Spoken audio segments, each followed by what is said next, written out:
Olá, eu sou a Yasmin, estudante de Medicina pela Universidade Católica de Pelotas, e esse é o Ginecologicamente Falando, podcast do Departamento de Ginecologia e Obstetrícia da Universidade Federal de Pelotas. Temos como objetivo abordar temas importantes na área da ginecologia e obstetrícia e no dia a dia da saúde feminina, trazendo conteúdo semanal de qualidade de uma forma simples e divertida. Venha navegar conosco no conhecimento. Hoje abordaremos um tema de extrema importância para todas as mulheres e gestantes. Trataremos da temática do pré-natal nas gestantes HIV soropositivas e o quanto é importante sua adequada realização. Segundo os mais recentes estudos, a detecção de gestantes HIV positivas vem apresentando um aumento nos últimos 10 anos no Brasil. Em especial, a região sul apresentou a maior taxa de detecção entre as regiões, sendo 2,1 vezes maior que a taxa nacional. Seria isso um aumento de casos ou uma detecção mais eficaz? Para nos ajudar a compreender sobre esses detalhes e nos transmitir a importância do pré-natal bem conduzido e especializado na gestante com HIV, convidamos a doutora Eunice Chaves, que possui graduação em Medicina pela URGS, especialização em Ginecologia e Obstetrícia pelo Hospital de Clínicas de Porto Alegre, trabalhando no Hospital de Clínicas de Porto Alegre desde outubro de 1990, no Serviço de Medicina Ocupacional e Ambulatorial de DST e AIDS. A doutora Eunice tem vasta experiência no acompanhamento dessas pacientes, contribuindo para o sucesso de suas gestações e o nascimento de bebês saudáveis. Doutora Eunice, seja muito bem-vinda ao Ginecologicamente Falando. Obrigada por ter aceito o convite e nos dispor de seu tempo para participar deste projeto e conversar um pouquinho com a gente sobre esse tema que é tão relevante. Yasmin, muito obrigada pelo convite, fico muito lisonjeada e realmente, assim, acho que é um tema muito importante da gente conversar, como tu já colocaste, né, o número de gestantes soropositivas vivendo com HIV tem aumentado e isso é muito importante que a gente tenha conhecimento para que a gente possa adotar medidas para que isso não se reflita num número maior de crianças contaminadas. E aí eu acho que esse é o nosso tema, né, que nós vamos abordar neste momento. Ótimo, doutora. Então vamos começar. Primeiramente, explica melhor pra gente sobre o que é o HIV e como a gente pode diagnosticá-lo. Bom, Yasmin, o HIV é um vírus, um retrovírus, que penetra no organismo de diferentes formas. O HIV, se a gente for observar, ele está presente em praticamente todas as secreções do nosso organismo, mas em algumas secreções ele está presente de forma capaz de ser transmitido. Então, isso é o caso do sangue, das secreções vaginal e esperma e do leite materno. Então, essas são as principais secreções em que ele está em quantidade capaz de ser transmitido. Ele também existe na lágrima, no suor, na urina, nas fezes, mas em quantidade mínima, então que não é capaz de ser transmitido. Então, considerando essas secreções em que ele está presente em maior quantidade, o HIV ele pode ser transmitido através do sangue, através da transfusão, através então da transmissão materno-fetal e através também dos acidentes com material biológico que podem ocorrer principalmente nos hospitais e serviços de saúde. Já presente no esperma e na secreção vaginal, através das relações hetero ou homossexuais nas diferentes práticas, relação vaginal, oral, anal, tendo diferentes riscos de transmissão dependendo do tipo de relação. E através, então, do leite materno, através da amamentação. Então, esses aspectos a gente vai detalhar depois. Como é que a gente faz o diagnóstico do HIV? É através de testes rápidos que podem ser feitos a partir de uma gota de sangue, com resultado, dependendo do teste, variando de 15 a 30 minutos. Então, cada teste tem uma sua especificação e a gente tem que seguir o que recomenda a bula de cada teste, mas é um teste que realmente tem um resultado rápido e que, se ele for positivo, ele deve ser confirmado com um outro teste de um outro laboratório para realmente definir a positividade. Se ainda surgir alguma dúvida, a gente pode ainda lançar mão de outros testes confirmatórios. Mas no caso das gestantes, em geral, esses dois testes rápidos, eles já servem para diagnóstico e para que se dê o encaminhamento de outros exames para essa gestante que podem confirmar esse diagnóstico, que seria, no caso, a contagem então, da carga viral, que pode demonstrar a positividade, então confirmar essa positividade. Claro que nós temos algumas pacientes que é um percentual bem baixo na população, mas que são chamadas de controladoras de elite. São pacientes que apresentam, durante grande parte de toda a infecção, a carga indetectável. E aí, apesar dos testes rápidos positivos, quando se faz a carga viral, ela vai estar, né, indetectável. Então, nessas pacientes, a gente precisa lançar mão dos outros exames confirmatórios, que seriam o Western Blot, ou imunofluorescência, ou algum outro teste imunobiológico. Entendido. E assim, doutora, assim, com toda a sua experiência, conta um pouquinho pra gente como é a gestação de quem tem HIV e qual que é o objetivo do pré-natal na gesta soropositiva. Então, assim, as gestantes vivendo com HIV, elas precisam de um cuidado todo especial, porque o grande objetivo do pré-natal é fazer com que ela fique com a carga indetectável e, com isso, o bebê, então, tem a chance de não nascer portador do HIV, né? Então, para isso se faz todo um acompanhamento, se faz a prescrição de medicações antirretrovirais que vão fazer com que essa carga permaneça indetectável durante a gestação. Claro que esse pré-natal, ele tem algumas características especiais, porque essas gestantes precisam, dependendo das medicações que vão utilizar, além dos exames da rotina normal do pré-natal, que eu não preciso citar, mas elas precisam fazer também a função renal e a função hepática para controle das medicações. Algumas medicações podem ser nefrotóxicas, outras hepatotóxicas, então isso é importante que a gente também faça, pelo menos a cada trimestre, um controle de função renal e função hepática. E além da carga viral, que se faz então, e o CD4, né? A carga viral vai nos falar da quantidade de vírus no organismo. E o CD4, a contagem dos linfócitos CD4,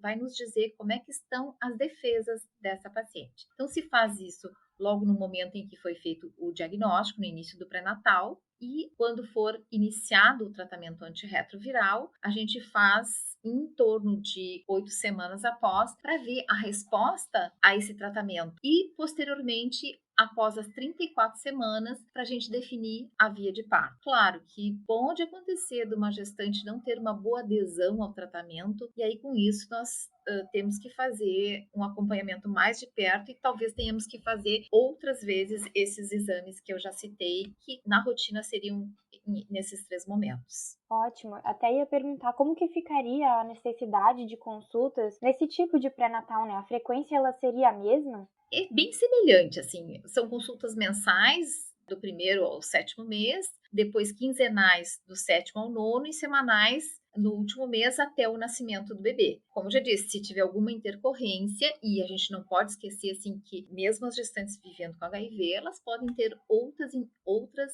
intercorrências com um diabetes gestacional, ou uma pré-eclâmpsia, ou tantas outras coisas que podem ocorrer de intercorrências obstétricas durante o pré-natal. Então, nós temos que estar atentos também em todos esses aspectos, né, e fazer todas as coisas que fazem parte da rotina do pré-natal de qualquer gestante. Então, desde o exame físico, o exame físico inicial da gestante HIV, ele tem que ser um exame físico completo, para a gente até já procurar alguns sinais de imunodeficiência. Então, é um exame realmente bem completo, além da rotina de peso e altura, sinais vitais, controle da pressão, principalmente, altura uterina, batimentos, avaliação de colo. Todas essas coisas se faz numa gestante que é soronegativa, tem que ser feitos também na paciente que é HIV, além dos cuidados, então, especificamente com o aspecto do HIV. Perfeito, doutora. E sobre a terapia antirretroviral no tratamento do HIV, ela, assim, na sua experiência, ela é realmente efetiva? A gestante faz uso dela, assim, no dia a dia? Tu vê muito isso acontecer? Quando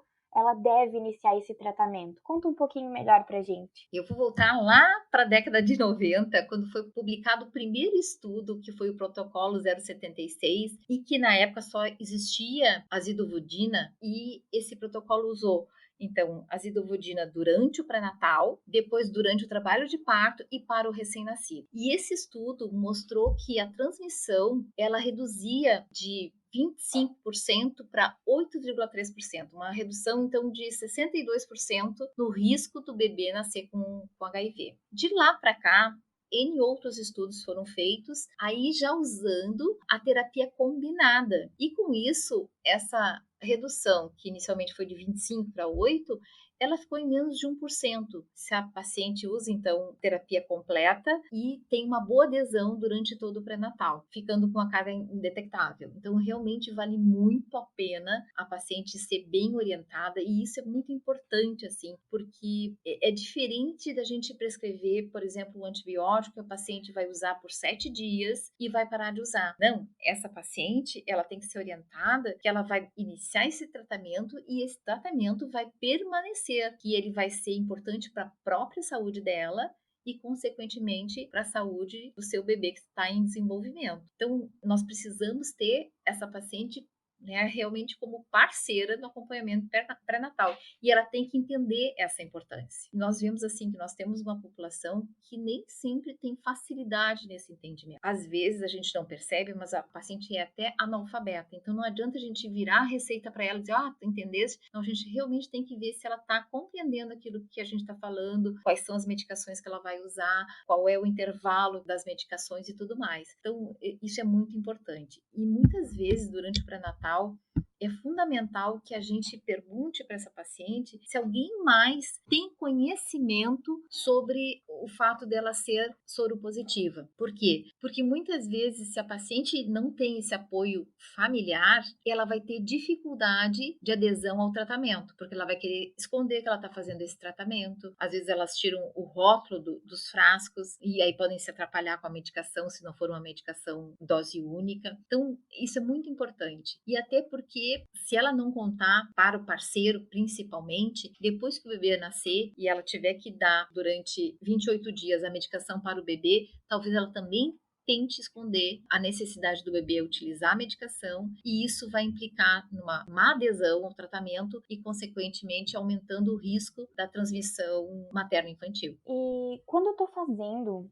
tá, um pré-natal normal e eu me deparo com um resultado de exame laboratorial ou até um teste rápido mostrando uma positividade para o HIV, o que significa isso? A paciente ela necessita fazer mais algum exame? Normalmente, quando é liberado, mesmo o teste rápido, como já disse no início, é feito com um kit, se ele dá positivo, é repetido com um outro kit para confirmar se aquele resultado é positivo mesmo. Então, nem sempre, né, isso é uma ótima pergunta, porque nem sempre a gente vai receber as coisas redondinhas. Ou seja, a paciente lá no primeiro trimestre, no início da gestação, muitas vezes ela vai fazer o acompanhamento pré-natal e ela vai ter esse diagnóstico lá com 20 e poucas semanas, ou às vezes até com 30 e poucas semanas de gestação bem avançada, e nós vamos ter que correr atrás para tentar, naquele tempo curto, fazer com que ela fique com a carga indetectável. Então, realmente, isso é muito importante. E aí, nesse momento, a gente vai tentar agilizar ao máximo. Tendo só os testes rápidos, a gente já está autorizado a tomar uma conduta, né, e iniciar um tratamento, ao mesmo tempo que a gente coleta o CD4 e a carga viral. Né? Talvez a gente não espere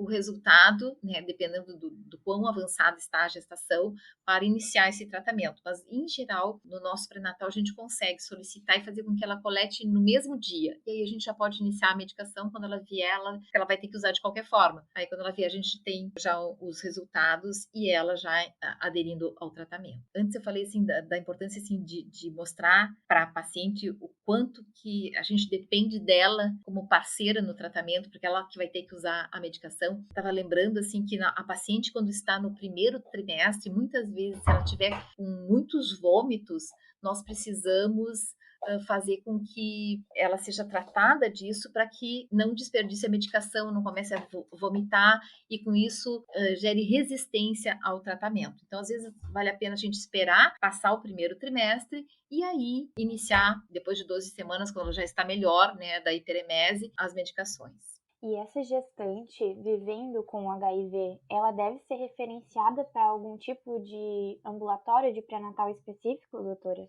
Normalmente, sim. Pacientes devem ser referendadas para quem tem um pouco mais de experiência nesse tratamento, para poder manejar de forma correta as opções que a gente tem de diferentes antirretrovirais, porque a gente tem a orientação do Ministério da Saúde, que preconiza atualmente de se iniciar com tenofovir, lamivudina e dolutegravir, que é o mesmo tratamento para os adultos, e que há pouco tempo, agora no início do ano, teve uma portaria que determinou que a gente pode utilizar, inclusive, no primeiro trimestre, porque inicialmente alguns estudos relacionavam o dolutegravir com algumas malformações, mas esses estudos não foram confirmados. Então, está liberado para uso, inclusive, no primeiro trimestre. Mas nem sempre a paciente vai se adaptar. Então, a gente tem que ter conhecimento de se não deu com esse esquema, o que, que eu posso utilizar de opções no lugar. Então, é importante que a pessoa tenha um pouco de experiência em como manejar essas medicações. Por isso que é necessário um encaminhamento. Doutora, eu acredito que essa possa ser uma grande dúvida de muitas gestantes.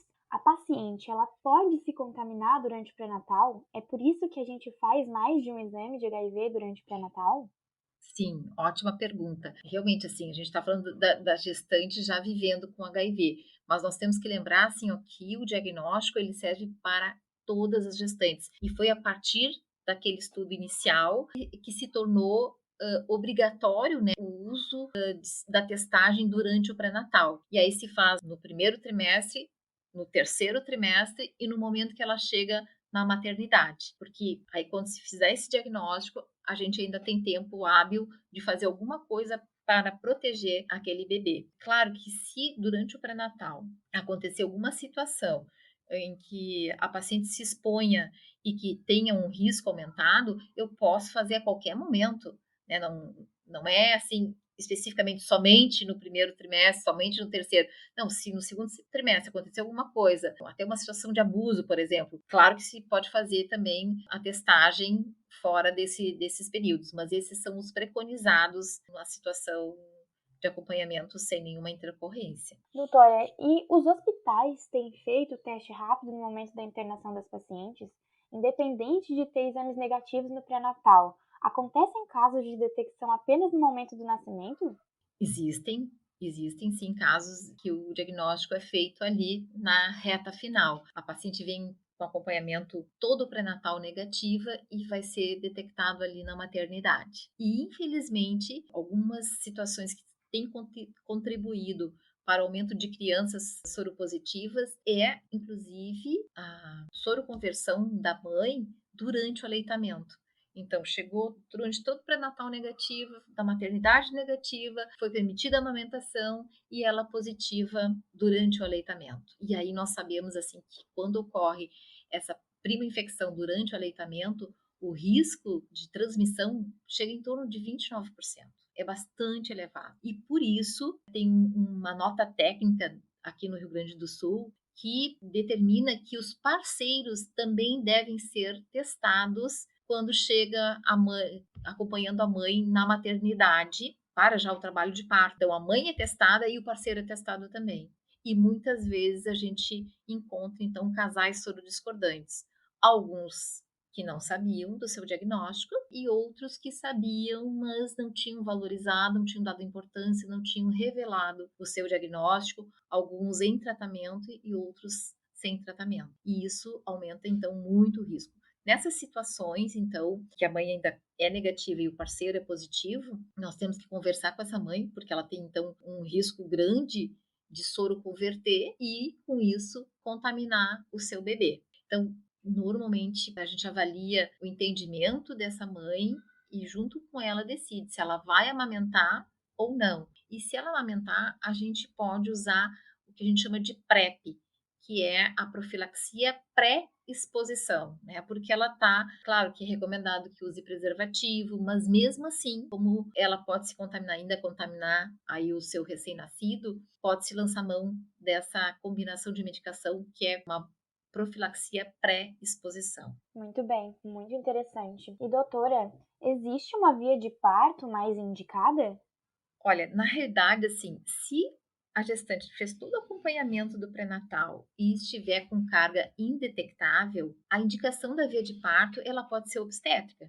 Ou seja, se der para ter um parto normal, que sempre é preferível, ela pode ter um parto normal. Se a carga for, depois de 34 semanas, acima, superior a 1.000 cópias, aí está indicado cesariana, porque daí o benefício da cesárea determina que ela seja realizada, porque tem uma proteção maior, controle maior, assim, né, à disposição do bebê. Então, quando a carga não é indetectável, aí sim é indicado cesariana. E a amamentação, toda gestante vivendo com HIV após o nascimento não pode amamentar, correto?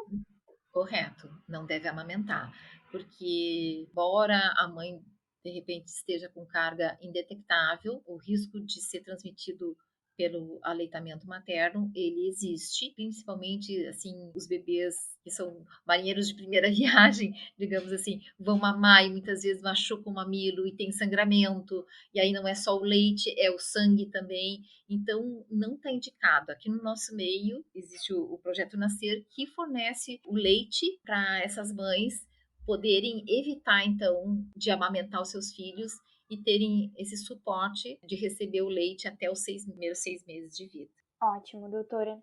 E após o parto, o tratamento antirretroviral é suspenso? Como que ficaria o tratamento, o acompanhamento da paciente a partir desse período? Na realidade, assim, os estudos atuais mostram que uma vez iniciado o tratamento, ele não deve ser descontinuado. Isso realmente mudou até alguns anos atrás. A paciente, se estivesse com CD4 bom, fazia o tratamento durante o pré-natal, nascia o bebê e a gente suspendia. Atualmente não é assim. Os estudos mostraram que tem muito benefício a paciente manter o tratamento mesmo após o nascimento do bebê. Então ele não é mais suspenso, né? E por isso que a gente até recomenda, assim, já no finalzinho do pré-natal, que a mãe não esqueça de trazer os seus antirretrovirais para a maternidade, que mantenha o uso no horário correto, com um golinho da água, mesmo em trabalho de parto, para que realmente a gente estimule essa adesão ao tratamento e ele seja mantido, né, mesmo após o parto. Perfeito. Vamos falar agora um pouquinho da sua prática, doutora, sobre a transmissão vertical. Ainda acontece muitos casos assim? Tu ainda vê muito disso acontecer?